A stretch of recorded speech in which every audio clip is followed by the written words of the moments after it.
Okay, so tonight is our third not so micro lecture. And in week one, we kind of did the overview for organizational behavior.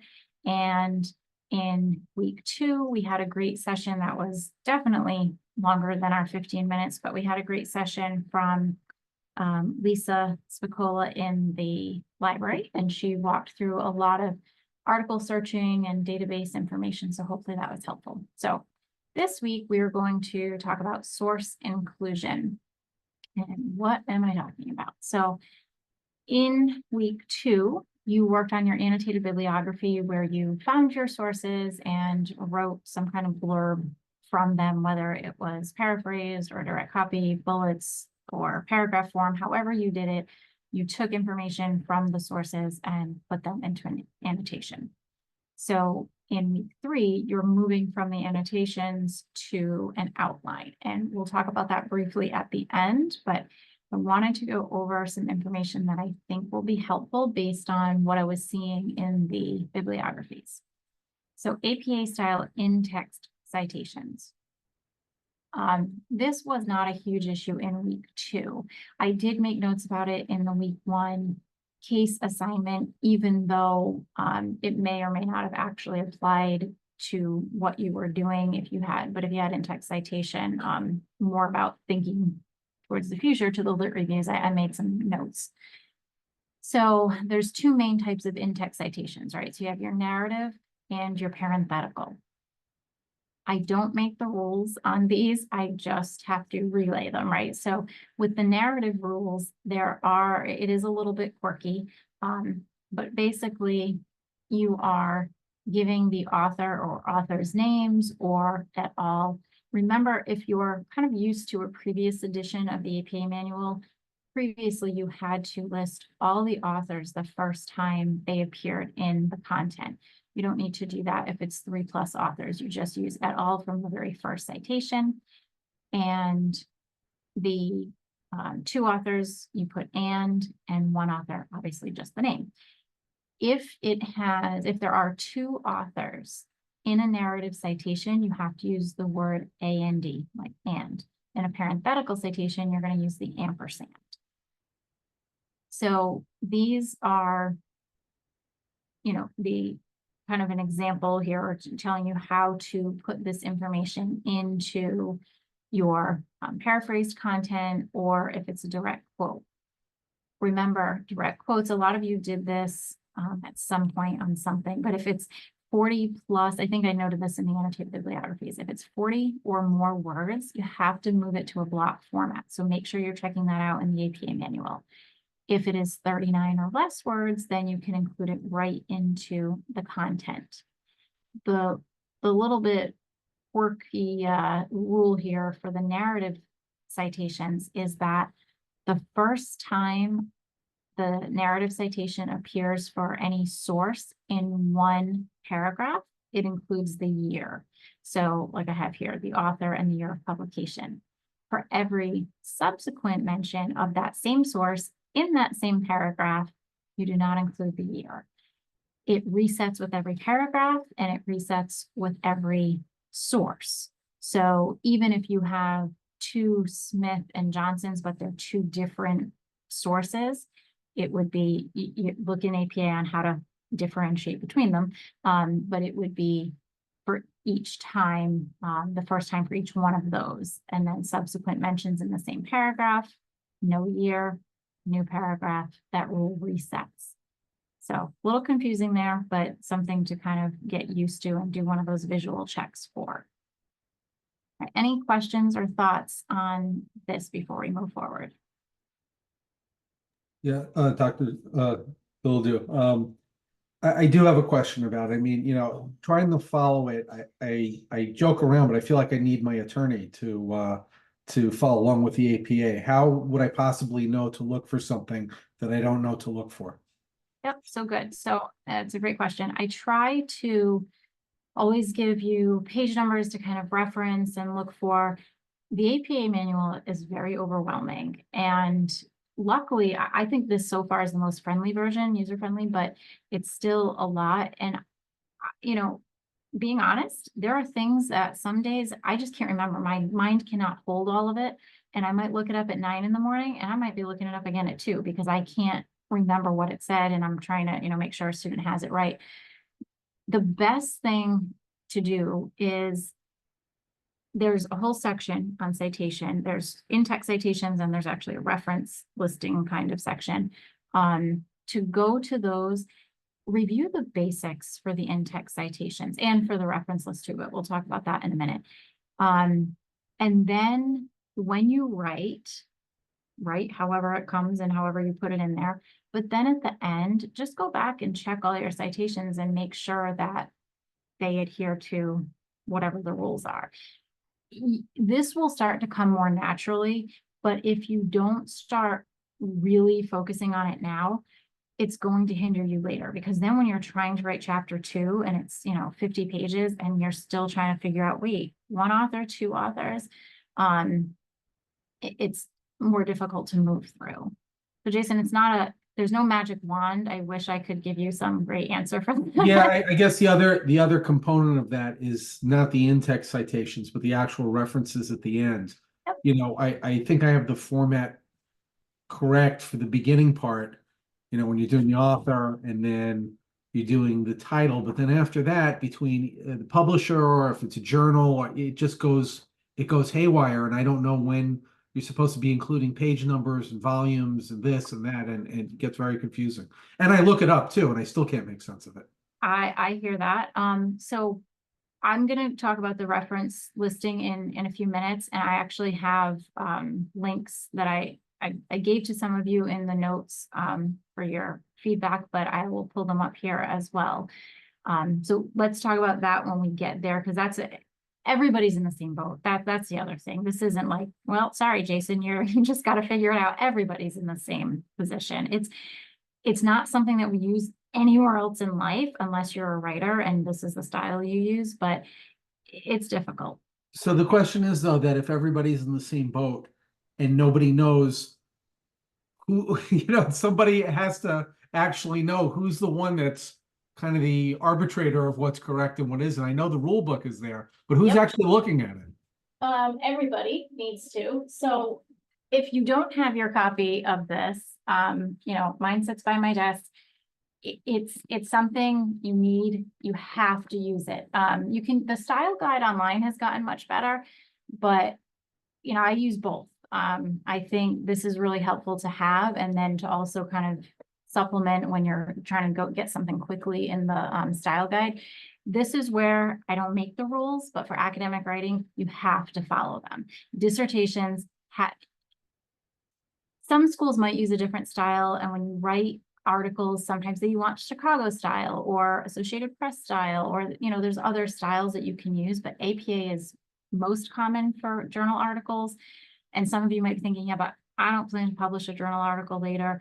Okay, fine, but our dissertations have to be done in APA. So this is why for the 2 years preceding your dissertation, we're drilling this so that when you get there, it's a little bit easier. So you have to kind of be that gatekeeper of your own APA knowledge. Your professors, some are going to hone in on it more than others. This is something that we do in this 3rd class because it's a good place for it.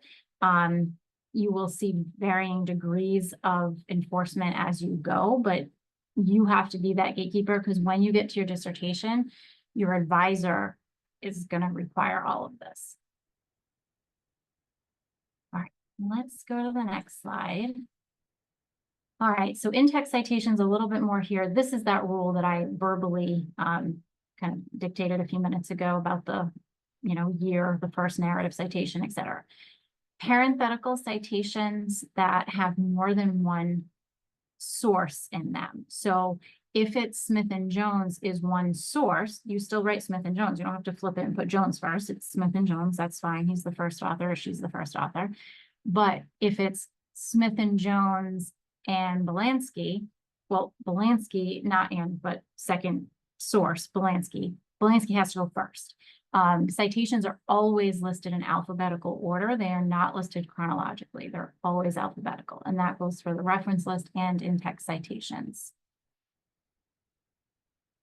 Et al. Is plural, so make sure that you're writing around that. The language speaks to something that's plural. So Smith et al. Explain, not explains. And then this I already mentioned as well, narrative citations use A and D and parentheticals use ampersand.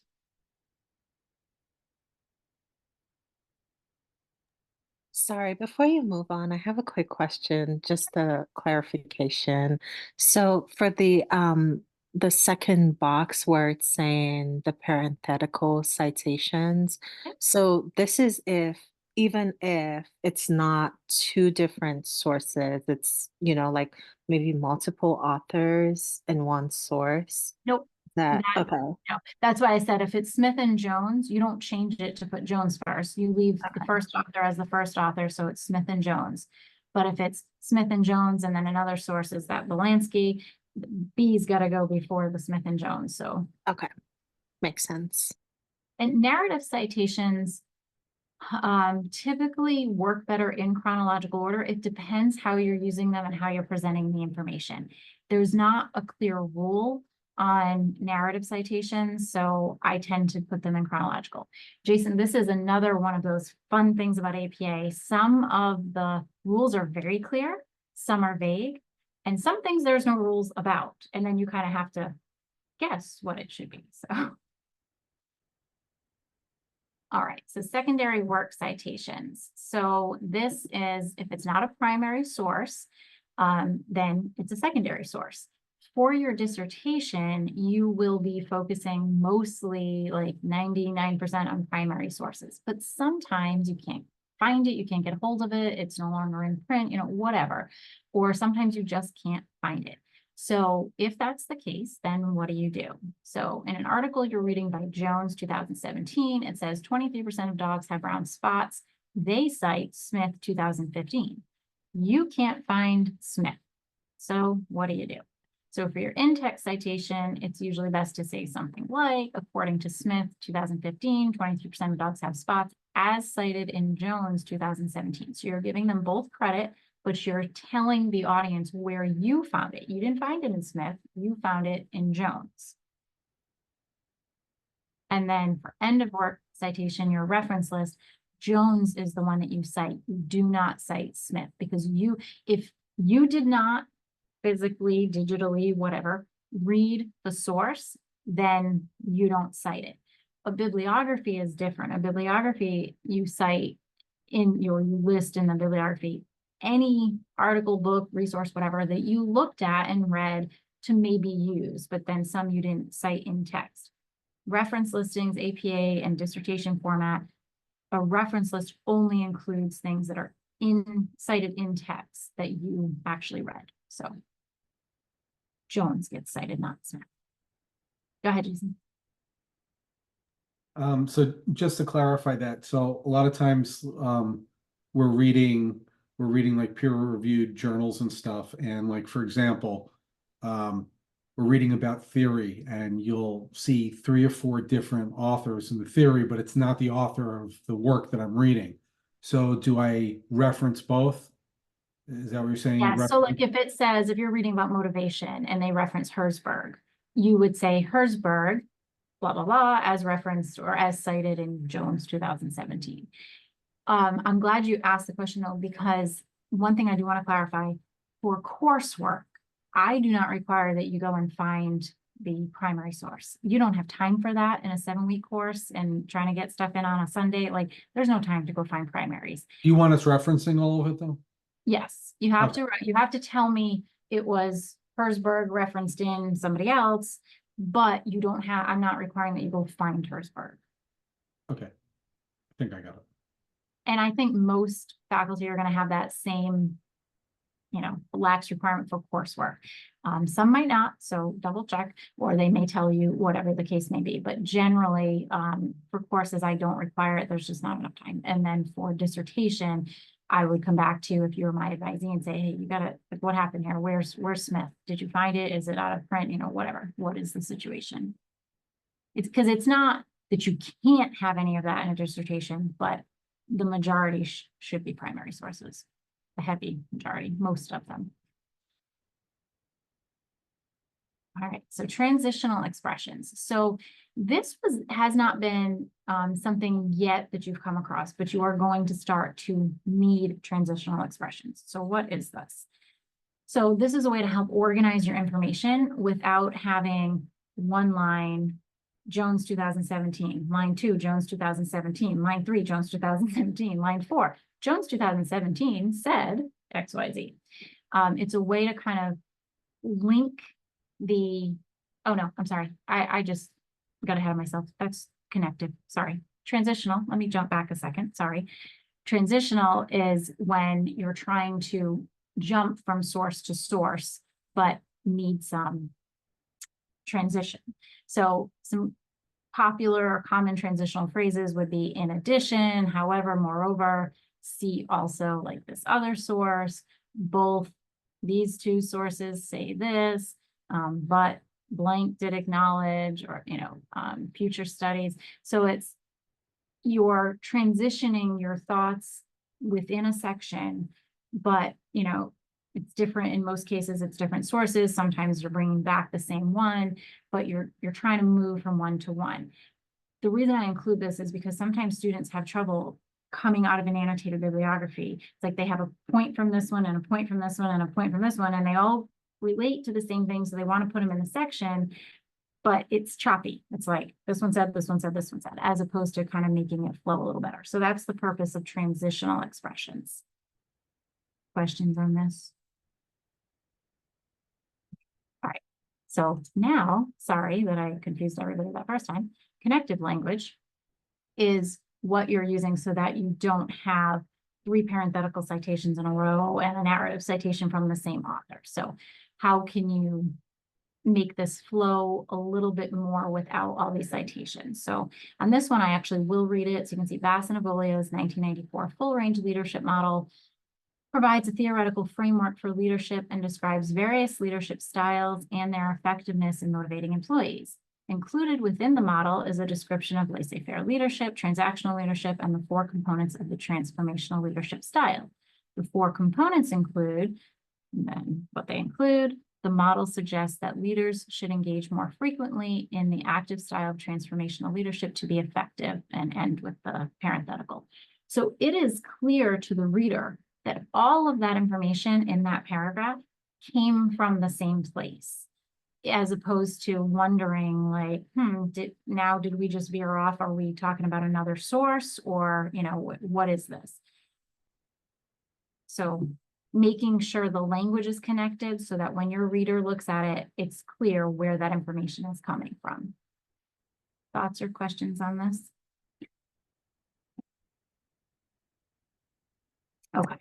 Sorry, I do have a question. So let's say if it's like slightly unclear, then at that point, would it be like if you don't reference where you got the information, like I never want to be like, oh, okay, like I plagiarized something, where like I feel like to me, I'd rather put the name in there like every sentence to make sure that yes, I did reference the author, like where I got the information from. So that's the only thing, like to me, like that makes me just like nervous. I'm like, oh, I don't know. It makes you nervous because if you're going to err one way or the other, I'd rather you err on giving me too much citation. I would rather see that. This will become more comfortable for you as you go. I will say it's unlikely, like you're not gonna have too many situations where you have like a whole paragraph like this from the same source. It's not too common. But sometimes you might have 2 or 3 sentences in a paragraph. So for now, if you're nervous about it, definitely err on the side of more citation. But if you can start to kind of think about some connective, I don't know why I'm confusing the 2 tonight, but connective language. Also, this is something you can do after. So if you write it and you're like, Smith said, Smith said, Smith said, or whatever parenthetical citation, and then you go back and you're like, oh, I could change that to something like included within or whatever, you could always do it after the fact. I don't want you guys spending, 20 hours on trying to like make sure the APA is right and make sure. Do the best you can on all of the assignments in this course and most of the courses. APA and grammar, etc., that category is usually a pretty low percentage of your grade. So unless it's specific to that, like we're, looking for APA or something, but generally it's pretty low. So do the best you can, start to reference the manual, go back and look at things after you're done, kind of visually for certain, whatever it is you're looking for. But don't, this doesn't have to be a whole new source of stress in everybody's life. All right, let's go to the next one. I forgot to check how many slides I have. This might be the last one. All right, so APA reference list citations. So Jason, this is what we were talking about before. These are the links that I included in some of your feedback, and I can't remember, I might have included it in this week's announcement as well. But let's look at journal references, because this is obviously the most popular. So when you pull this up, it goes right to the APA style guide, right under article references.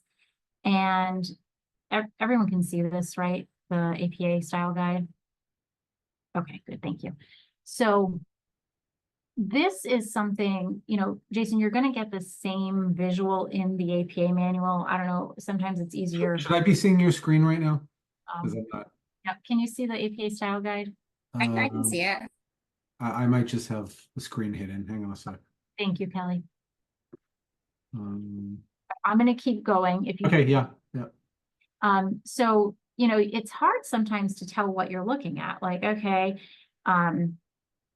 in this particular case, not in this particular case, but in journal articles, it's the journal that is italicized along with the volume.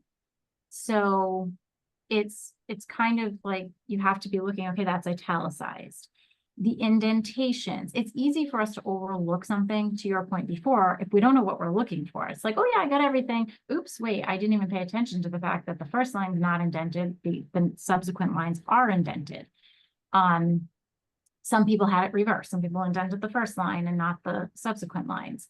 So sometimes it is difficult to kind of like, wait, what is mine right? But if you take one of your references and kind of literally put it side by side or above and below and look at it and say, okay, is mine the same, or what are the pieces of this? In the APA manual, they actually give you information, and they give it to you a little bit here, what to include. I'm looking to see if it tells you what's italicized. No, and then they obviously give you different kinds of journals if it has, number, etc. So journal article with missing information. So you can kind of look all through here. If you had, most of them are going to be what the top one is. But again, if you have an outlier for some reason, it's, you need to find something else. They're usually pretty good at giving you like, but if this, then that. Let me go back here. Okay, dissertations. Some of you use dissertations in your annotated bibliographies. So in the assignment block, I had specifically said articles and not just like scholarly sources. So to try to reduce the confusion, but I know it didn't totally reduce it or take it away.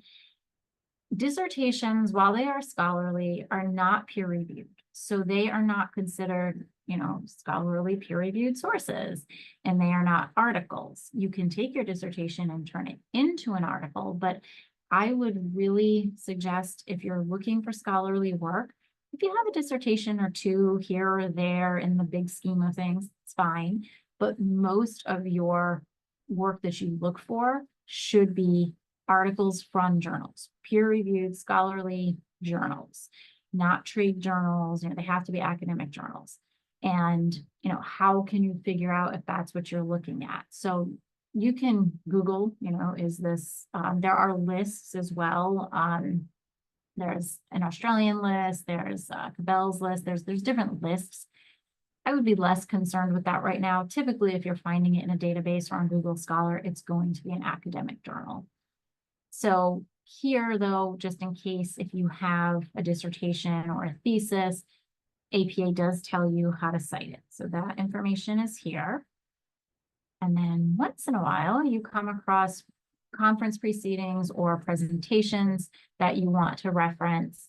And APA also shows you how to do that. So those are there.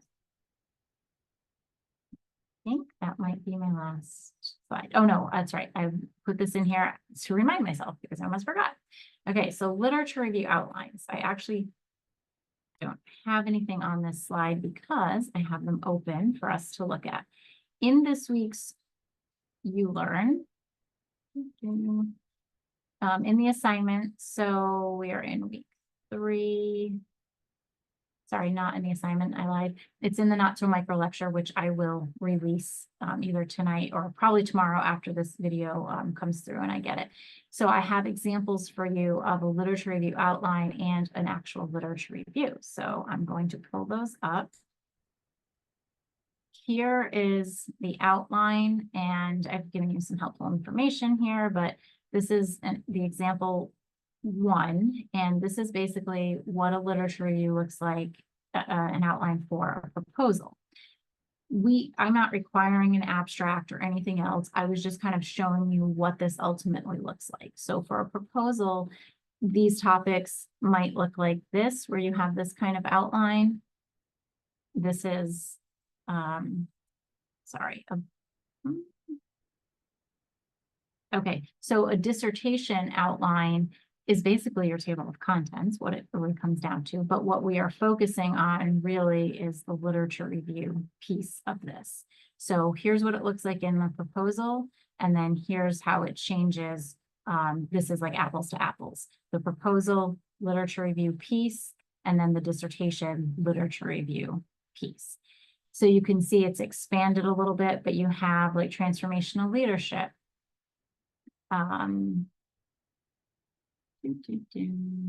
Somewhere in here, we have the full range leadership model. So that's the FRLM by Bass and Volio, and transformational leadership and communication becomes a sub section there. So your outlines will change over time.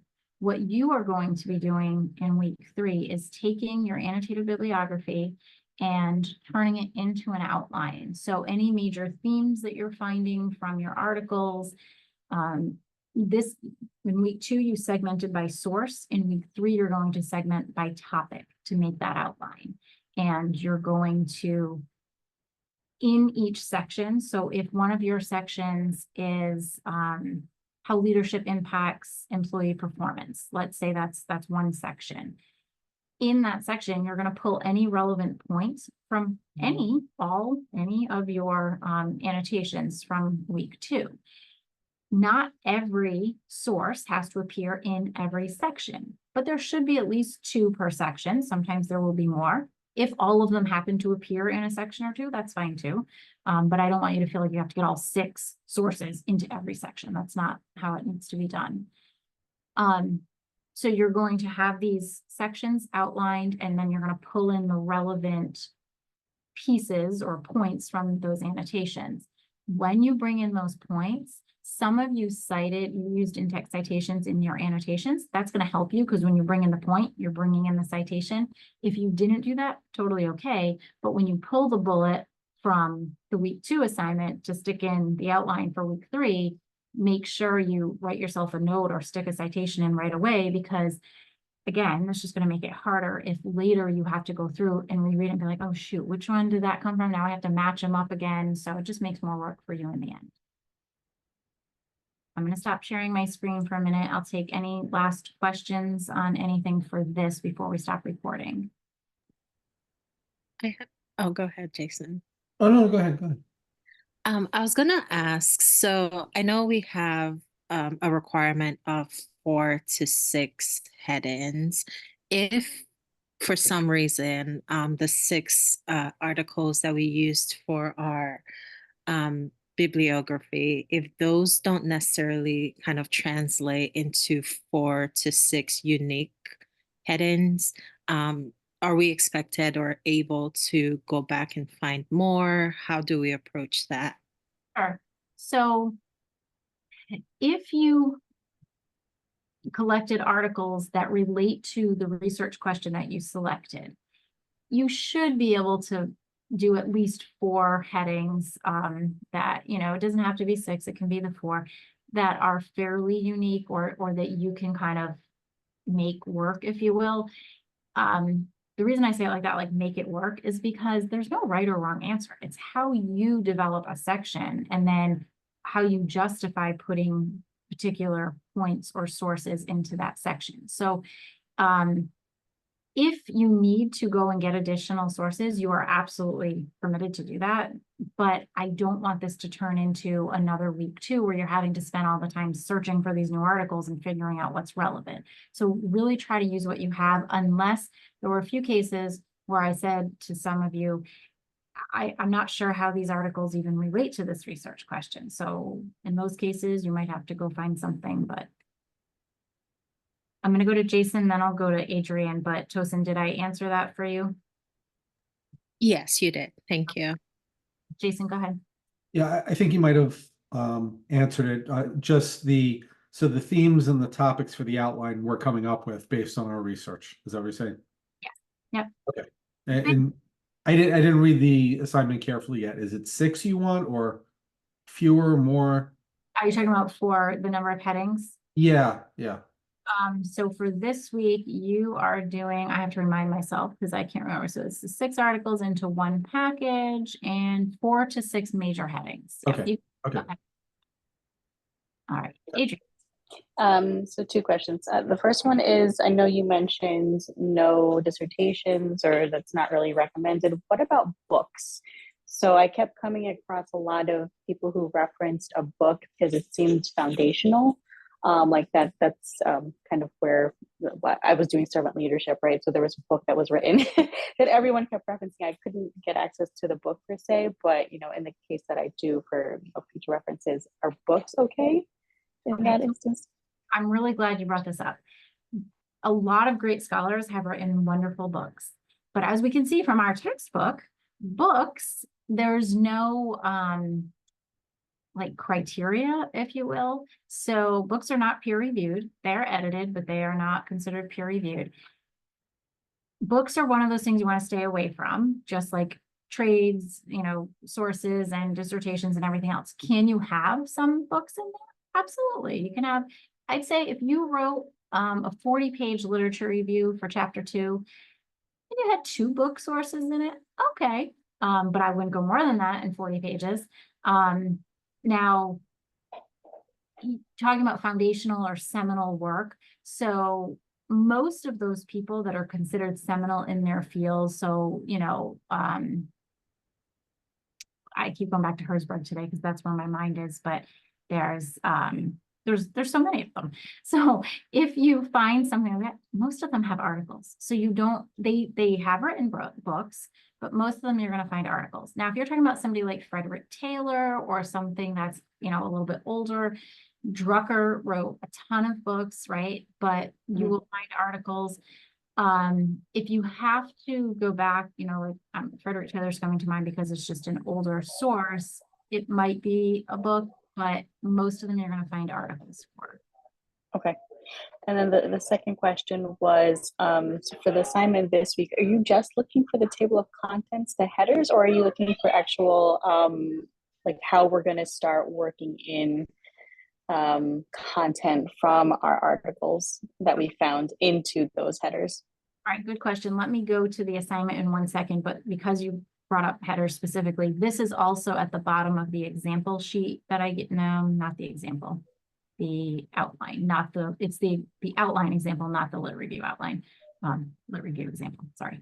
Anyway, level 1 heading example. This is right from the dissertation handbook, which I don't expect any of you to have necessarily looked at yet, but it's also directly from the APA manual. So this is what a level 1 heading looks like, and then you have subheadings. So you'd have your information here, subheadings, level 2. So I am going to be looking to make sure your heading levels are APA compliant. Level 3 is the same as 2, but it's italicized. 4 goes back to straight letters, but in paragraph, level 5 is italicized letters in paragraph. But in terms of what the assignment requires, so let's see.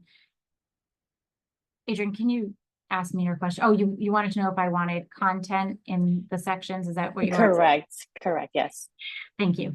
All right. So your themes are your headings, right? So once you look through all of your annotations and say, okay, if this connects to this, that, I have 3 points on this, that's one category, that's a heading. I have 4 points on this, that's another category, that's a heading.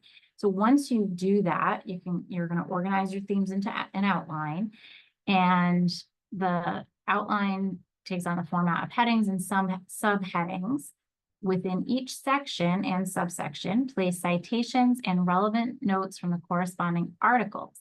So I tell you, going forward in this statement here, that you can use the content directly from your annotation right now. So if you did direct copy from the articles and you said, I want, these 3 sentences, and plugged them in, and you didn't paraphrase it all, if you paraphrased whatever you did in week 2, I am fine with you still using for week 3.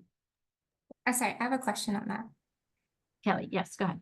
Sorry, if we do that, because this is Turnitin, so if we do that, wouldn't our percentage be high because we've already submitted that same verbiage in the Turnitin prior?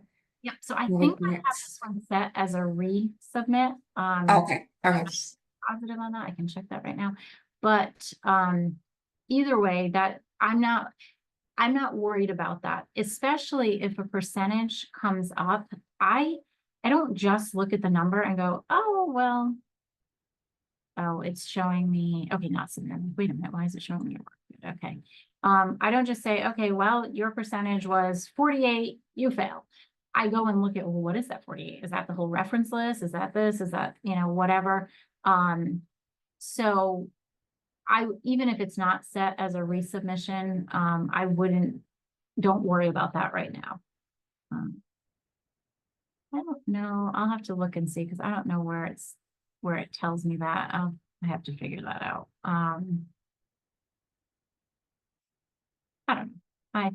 It comes up when you set the when I set it up, but I honestly don't remember how it's set up. But back to the point, it does not matter how it comes in terms of the percentage. I'm not worried about that right now. I will say, if you, trying to get back to week 3 here, there we go. Okay, I will say, if you did not paraphrase in week 2 and you have the time to bring it into the outline and paraphrase, you can go for it, that's fine. But it's not required. If you want to get that assignment done and be done, but then you have some extra time this week because this week's time is pretty low, then I would start paraphrasing, because that's where you're going for week 4. You are going to be moving into a literature review somewhere. There we go. You're going to be writing the draft. So at this point next week, you are going to have to paraphrase. If you already paraphrased in week 2, you don't have to re-paraphrase, but you have to at least at some point have paraphrased the article wording. I am going to stop the recording here, and then I can take any other questions. And if anybody watching the recording has any questions, please feel free to reach out.